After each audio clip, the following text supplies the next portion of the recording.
Demand for copper is projected to skyrocket in the coming decades. Today, we're fortunate to be joined by Max Porterfield.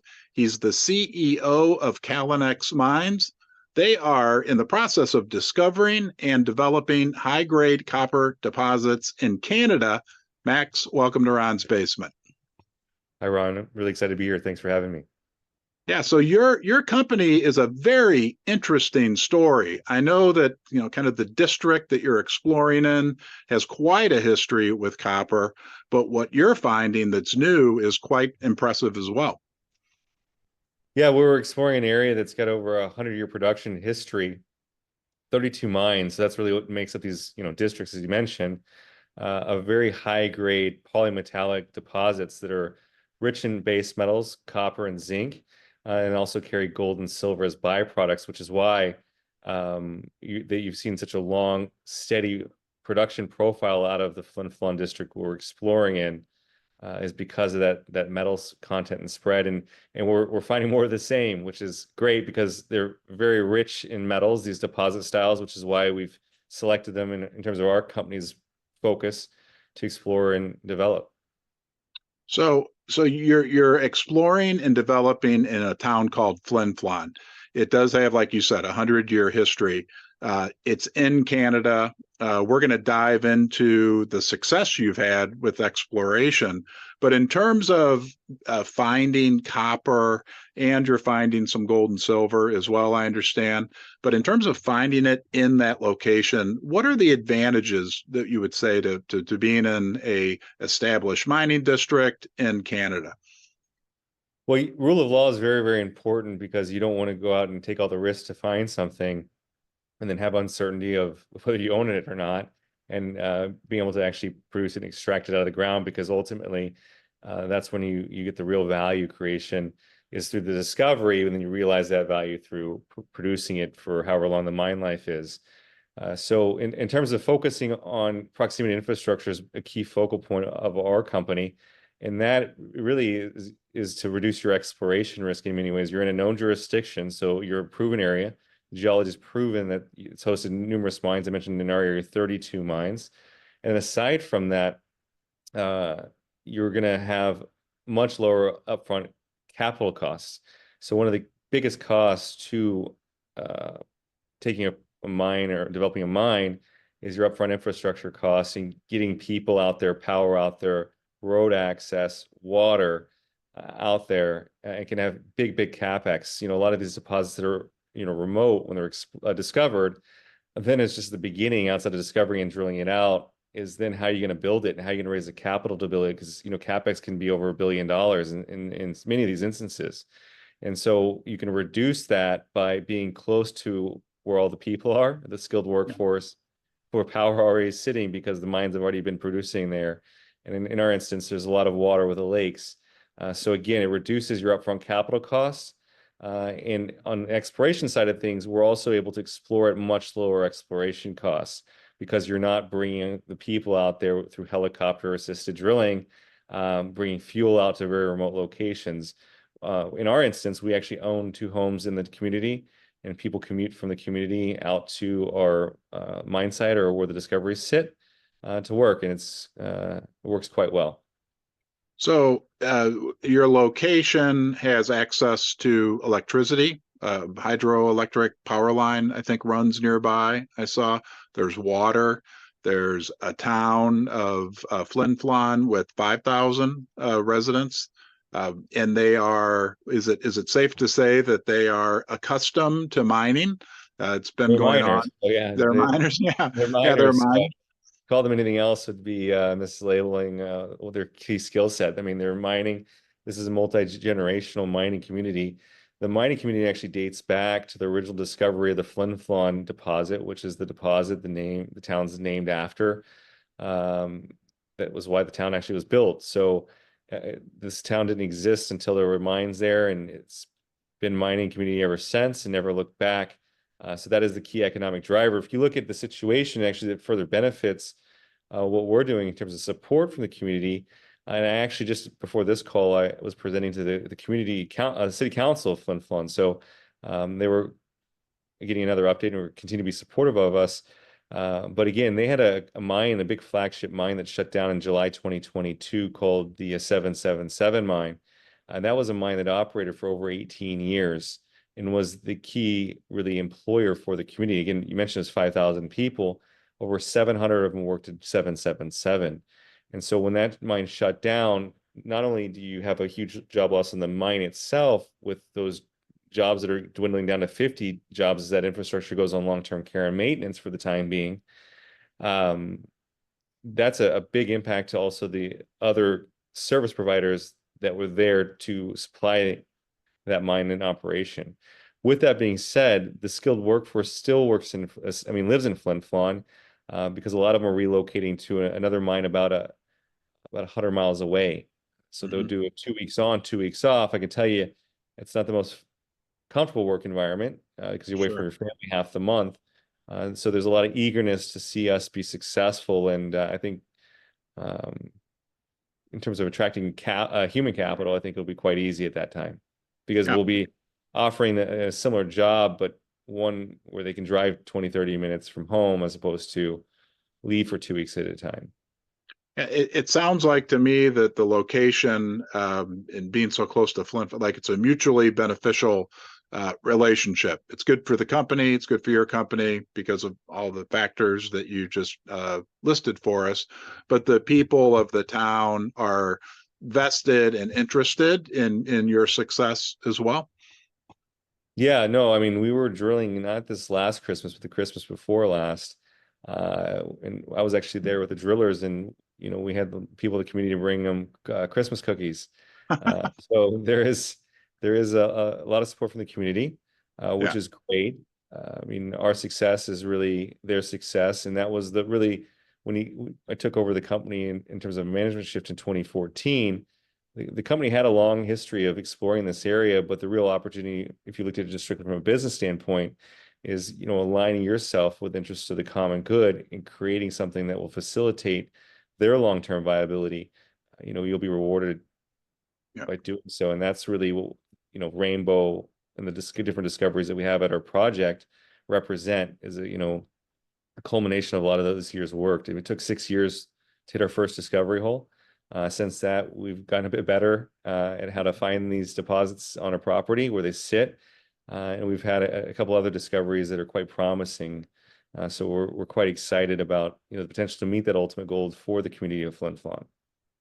So you call the zone that you're working in Pine Bay, but within Pine Bay, there's 4 deposits. Tell us a little bit. I understand you've issued a maiden resource this year. Give us a read on what you found there so far. Yeah, so Pine Bay is the name of the property area. It actually encompasses over 6,000 hectares. We also see potential to further grow that land package strategically where it makes sense in the future.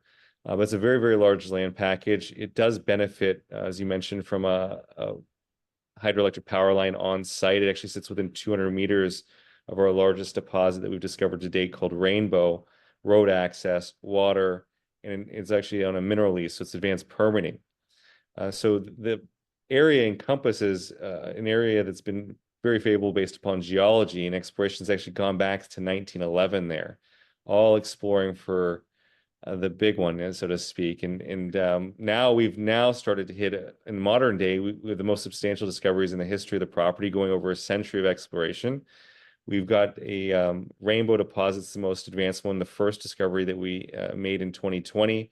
That culminated with that resource that you mentioned we announced last July of over nearly 4.7 million tons. We're averaging over 3% copper. And then there's an adjacent deposit called Pine Bay that's 1 million tons. So we're nearly 6 million tons on the resource. Rainbow is open at depth. And then we've added a number of discoveries since then. One of them called Alchemist, and the second one called Descendant. The Descendant that was more recently made we're quite excited about that one for immediate resource growth there, and have plans moving forward to focus on that. So again, we're looking to now transition the project into a tier 1 asset by showing scale. And scale, it would be in our focus is over doubling the resource base through exploration in the next 12 to 18 months. Okay. So currently you're at 6 million metric tons. How big potentially, let's say in the next 1 year to 5 years, could you see possibly the resource base getting to? Well, the resource base can grow, has the potential to grow pretty quickly based upon what we're seeing at Descendant. At Descendant, uh, the geology and the kind of key indicators around there are showing there's a potential for it to be significant in size. And once you get onto these things and you kind of start defining them, you can define them rather quickly. It's just the hard part's finding them. Yeah. I kind of give you an example. We had 3 holes into Rainbow entering 2021, and then by 2023 we were able to put that resource on there.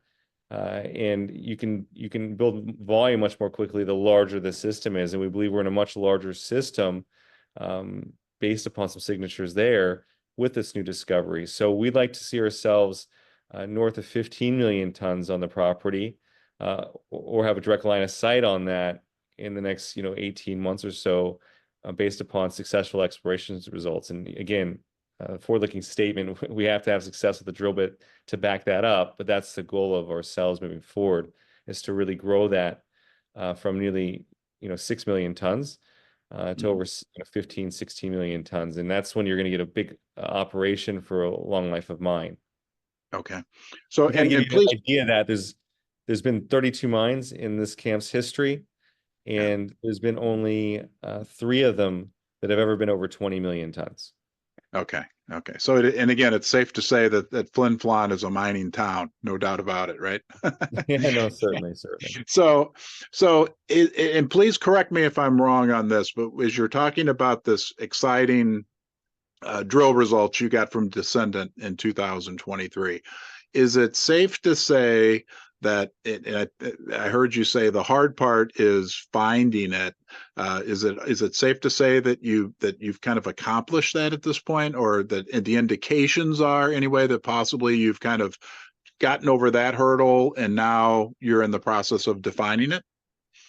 Yeah, that's the early indications we've got in terms of the Descendant. We've got a number of holes into it, and the holes are showing things are improving at depth, which has been the long-standing exploration thesis on the property, not just ourselves, but previous operators, that in that area of the property that the deposit would lie at depth. And a lot of these large deposits in this area of the world go deep. That's just how they sit. In the deposits at Pine Bay are seem to be pointing the same way. So again, we're early on that. The drilling that we've done on it is indicating that we're in a much larger system. The intervals are wider than what we've seen at the top of Rainbow. And we believe at Descendant we're at the top of it. And then as we get to drilling, moving forward and stepping out, things will build upon themselves. And it takes one hole after another hole after another hole. To give you an idea, Rainbow, we started with one hole, and when we put a resource base on it, we had 80 holes into the area. So it takes a lot of drilling, and what we see at Descendant, I would say, is a lot of the early indications that we saw at Rainbow, and Rainbow grew into something special. And again, it's a very risky business, so I cater that. Nothing's 100% in Sure. this business, Yeah. or we wouldn't be in it if it was that easy. But we are very excited about the potential for this discovery to emerge as something significant for ourselves and the community, and the investor universe. In terms of the deposit that you have established, how do your grades compare to what other copper mines, other copper discoveries that we're seeing around Canada and maybe around the world even? Yeah, so in terms of the grades that we've intersected at Pine Bay, they do stand out on a global basis, and really, which is, Flin Flon's always been known for having these type of grades, which is why we started exploring them in the first place, and why so many people prior to us have explored that area for these type of deposits. In terms of on a global basis, if you look at copper grades that are mined around the world, the average grade is less than 0.5%. So over 30% of that production is going to come out of Chile and Peru. And these are very, very large, very low grade operations. So you're looking in many instances down to 0.25% copper, for example, 0.35% copper. Whereas we're averaging over 3% copper. Then also on top of that, have the base and precious metals, the zinc, gold, and silver, as additional credits, as what they call them in mining. to the primary metal, which is in our instance copper. So the including that, which makes it so great, is that we're in that much higher end of that spectrum in terms of grades. If you want to find some of the highest grade copper mines in the world, you got to go to the DRC in the Congo. And I've actually visited the Congo several years ago. I went to see the mountain gorillas, not to see any copper. The gorillas are great, but I, think that was probably a once in a lifetime thing. I don't think I'm going to make that a regular stop professionally or for my vacation endeavors moving forward, just because it's a very unsafe area. But they're averaging 2 to 3% copper in the DRC, and actually the highest grade copper mine in the world is 6%, the Kakula, and that's operated by Ivanhoe Mines. Mm-hmm. And Ivanhoe Mines, great leadership in Robert Friedland there. But they were there because of the grades. And uniquely enough, they brought a hydroelectric power line into the Congo so they could be mining and have the cleanest copper concentrate in the world. And I like to, think that we're a much safer version of that. We have exceptionally high grade copper. We didn't need to build a hydroelectric power line ourselves. And again, we're in proximity to that infrastructure and that known workforce, and I don't need to worry about my life driving down the road there. You feel relatively safe in Flin Flon. Another key component that everyone looks at when evaluating mining companies is management. And we're going to talk specifically about you a little bit later. But what about your management team? From what I was able to discern as I dug in, you have an experienced team, but on top of that, a team that's also experienced in that Flin Flon district. Yeah, no, absolutely. They've got a lot more gray hair than me. I've got a lot of gray hair for my age, but I think that's just part of life and the stresses that come from it. But certainly our technical team that we have it here at Callinex is, I'm biased, but I think they're the best of the best in what they do. Spent a lot of time, on each one of them getting to join the team, and they've all come at the right time. I always call Pine Bay the field of dreams. If you find it, they'll come, and so they've all come to help support in their respective roles for the discovery and the development of these deposits, as they progress. So our team's been credited with the discovery over half of those mines that I mentioned, the 32 mines in the history. So, and not only just some of them, but some of the biggest ones. So, my mentor, former chairman of the company, Mike Maslowski, who put the project together, he's in the Canadian Mining Hall of Fame for a dozen mines in this area of the world, the largest of which was the Trout Lake mine that carried this community for over 3 decades.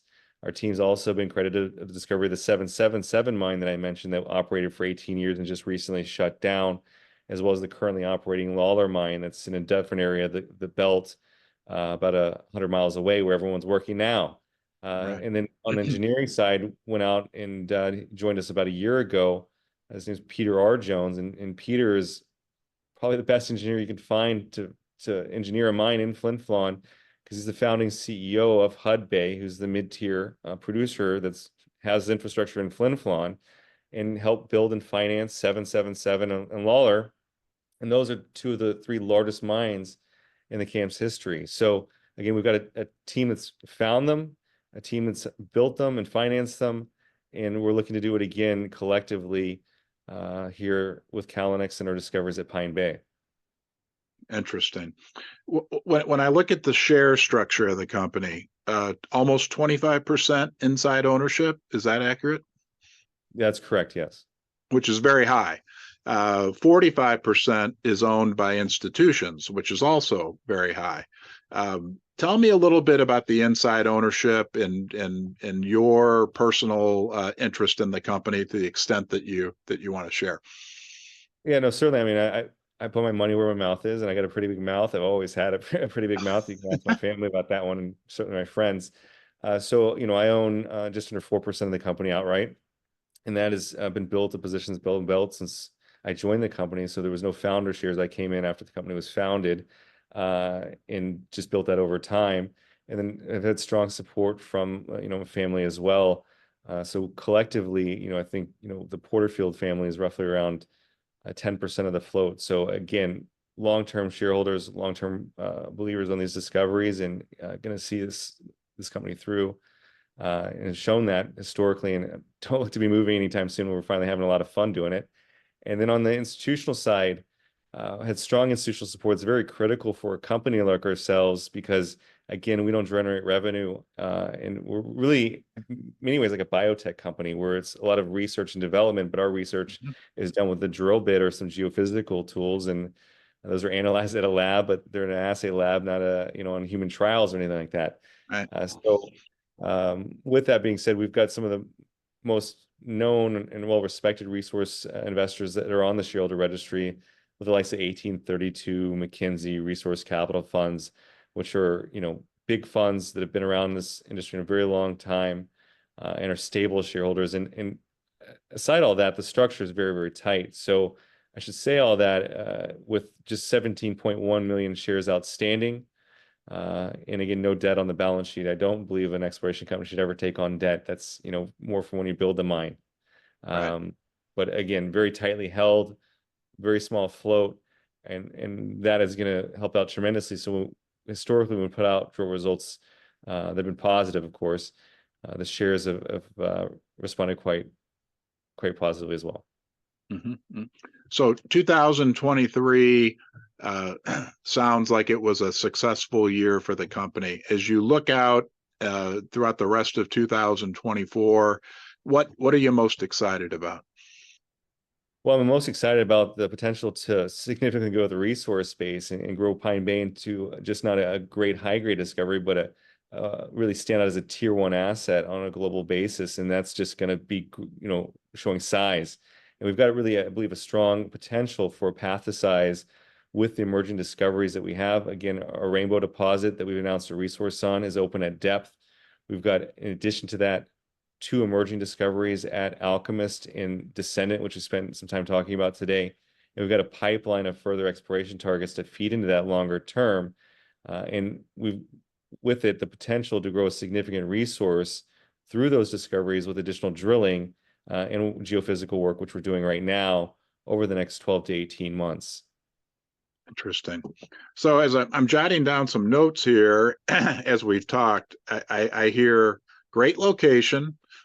Copper is a great metal to be in. We didn't really touch on that, but we know that the projections for copper demand are incredible as we move into these coming decades.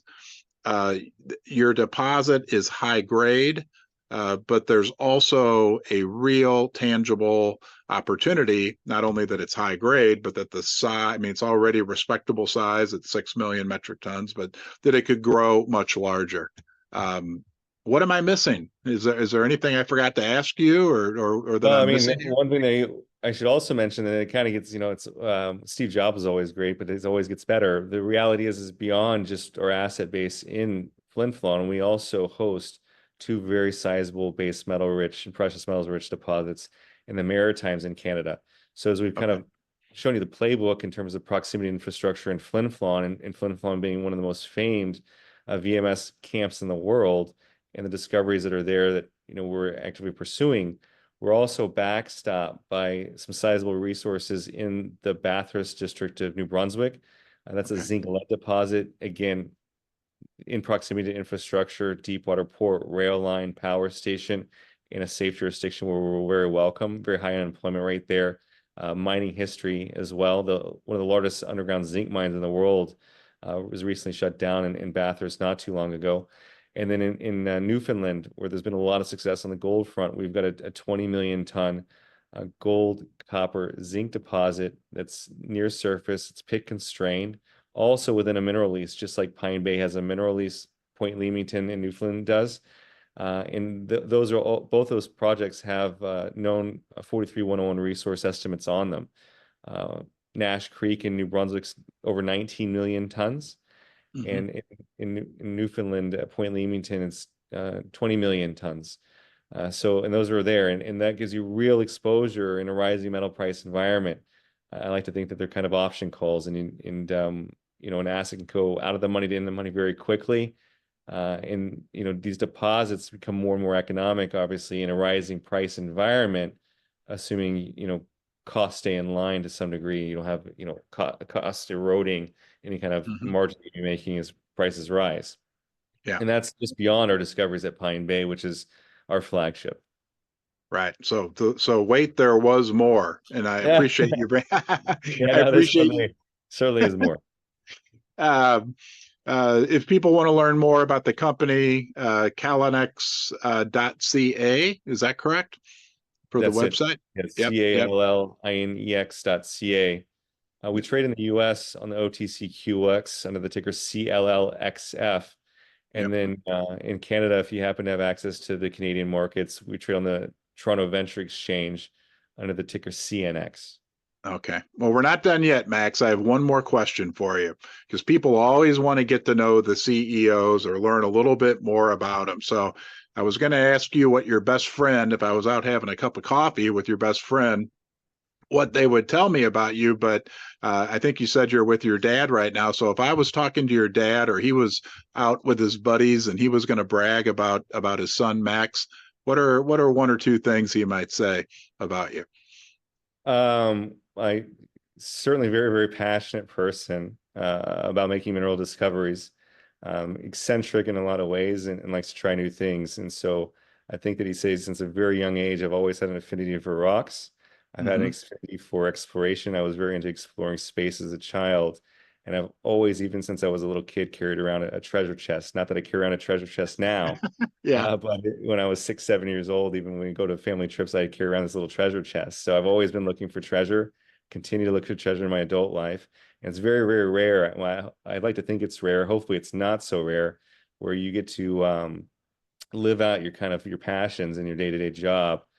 We were just talking about dinner last night, and I said, I don't know what I would probably do if I wasn't doing what I'm doing today, Yeah. which is the perfect thing to be doing when you realize that. Yeah, I was going to say, sounds like you're in the right business. And as a shareholder, like I am, I feel confident that you're the right guy for the job. Max, thank you for joining me today. On behalf of our viewer, thank you. I think there's a bright future with Callinex, and we'll look forward to seeing you succeed as we head into the coming years. Thank you very much for having me, and hope to be here part of your show again in the future.